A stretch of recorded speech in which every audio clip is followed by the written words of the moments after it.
Hi everybody, it's Lisa from Lisa's Paper Passion, here to show you my latest crafting adventures. It's altered paper clips, and I know it sounds kind of weird, and if you told me years ago altered paper clips, I would have laughed at you, but I saw a couple of videos and I really enjoyed watching them because they weren't just sticking things on top of a paper clip, they were actually doing something to them. So let me show you some of the things I've done, and then I'll show you kind of what I used. Oh, let me start off first, actually, with my paper clip collection. At first, oh, there's one more thing that I need. Sorry, guys. Oh, here. Oh, they're in here, so I can't show you. Okay, so this is a giant clip, and can you grab that one? Sorry. Cameraman needs to grab something. Okay, so, sorry. So if you want to do a giant altered paper clip, I made this little mini paper clip, and I think I showed it. I mean, not mini album with the paper clip.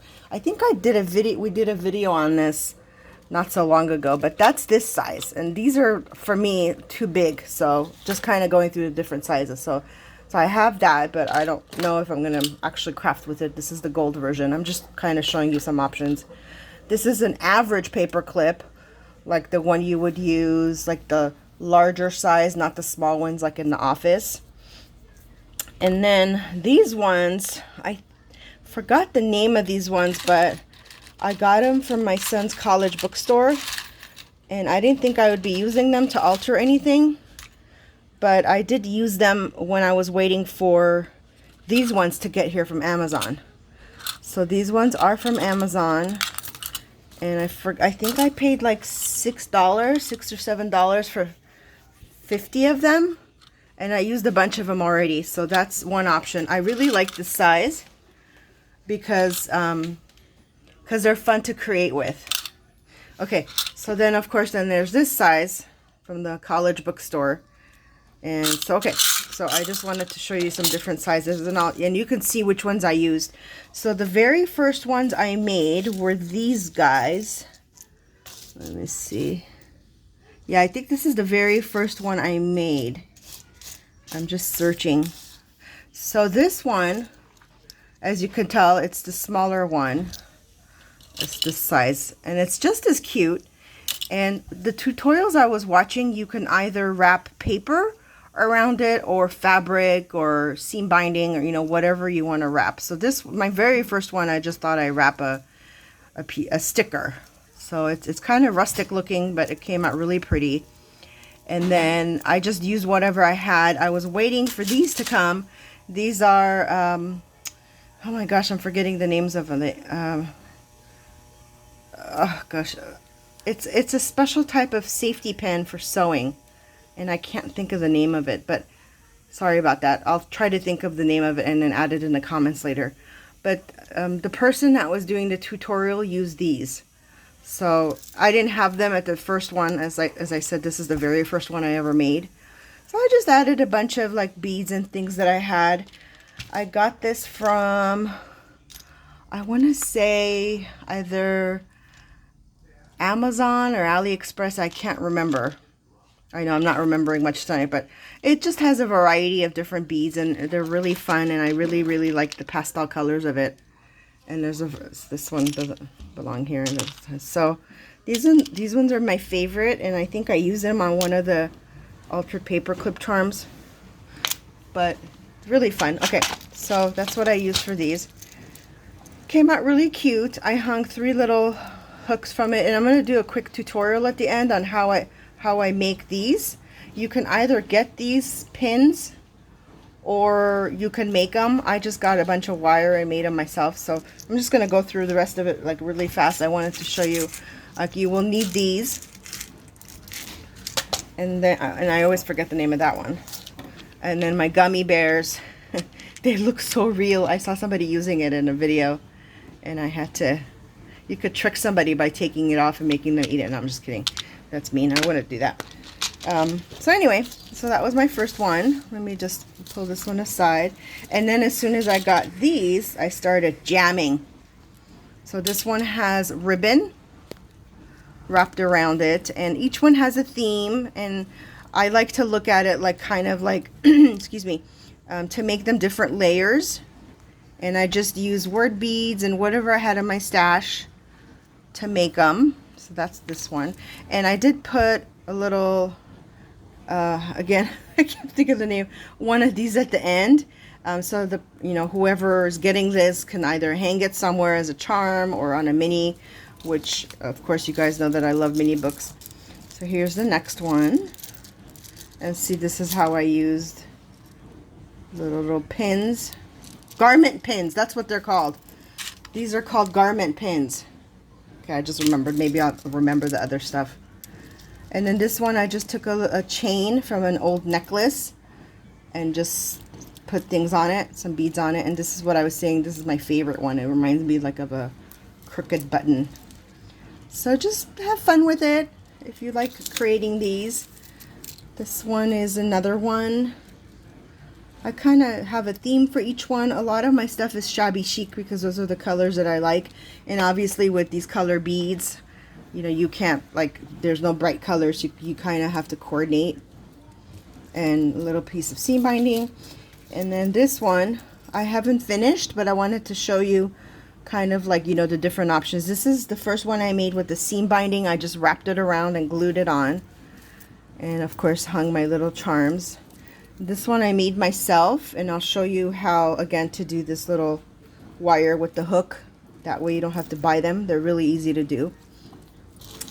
And then this one is very festive and pink. It's a top of a cake. I didn't have, the bottom of it looked really funky, so I just took it off and I sealed it on the back. And these are the different charms in it. And just, again, using what I have in my stash. And don't eat the gummy bear because it's not real. Thank you, cameraman. I like this one because, well, I like all of them. They're like children. This one has my favorite glitter from Target. You think they pay me for this? I love it. I just, and it's so easy. I just took some glue, rubbed it on, dipped it in there, and that was it. Easy peasy. So this is my purple royal themed one. And so, okay, so I'm going to teach you how to make these. Let's see, which one should I show? Like one of these. Okay, so basically, I got this wire from, let's see where it is. I think this is from Target. I'm not 100% sure. And they have different gauges. You can get the ones that are like easier to bend, but you don't want them too bendy, loosey, because then your stuff's gonna, like, this is already enough of a bend. So I cut a piece off. Don't use the good scissors or it'll ruin it. And then I kind of straighten it out with my fingers. And of course, metal is a good conductor of heat. Okay, so the edge of it, what you're going to want to do, and preferably if you have two of these, or sometimes people use scissors, but if you have two of these doohickeys, needle nose pliers, I think they're called. So what you want to do at the end of it, excuse me, I know there's different ways to do it, but this is the way I like to do it. So I just literally bent it over, and then I leave this one in here, and you can even actually just do it with your hands. So you're basically wrapping the other piece around, and when it gets harder to do, you can maneuver it, and then you can let it go and see how you made like a little loop-de-loop. And that's what you're going to need. So flatten out the edge so there's nothing sticking out. And let's say I was going to be making something. So you just start looping in what you like. We're just going to do this as an example. I think this is like a Mickey Mouse one. So you just loop them through. I'm just doing this as an example. You can do a dangly one, but unless, I don't know. On these ones, I don't think they look very good. And try to match them that way, unless you want to do it all one color. So I'm just randomly picking some.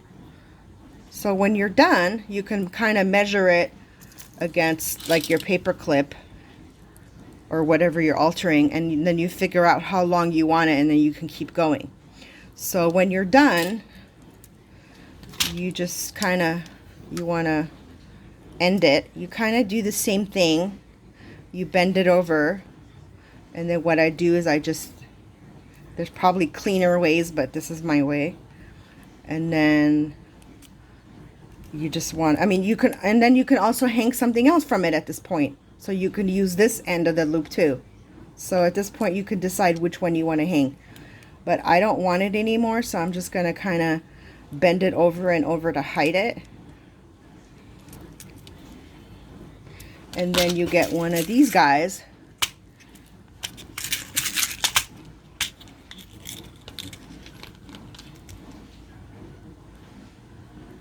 And some of them you can even open with your fingers.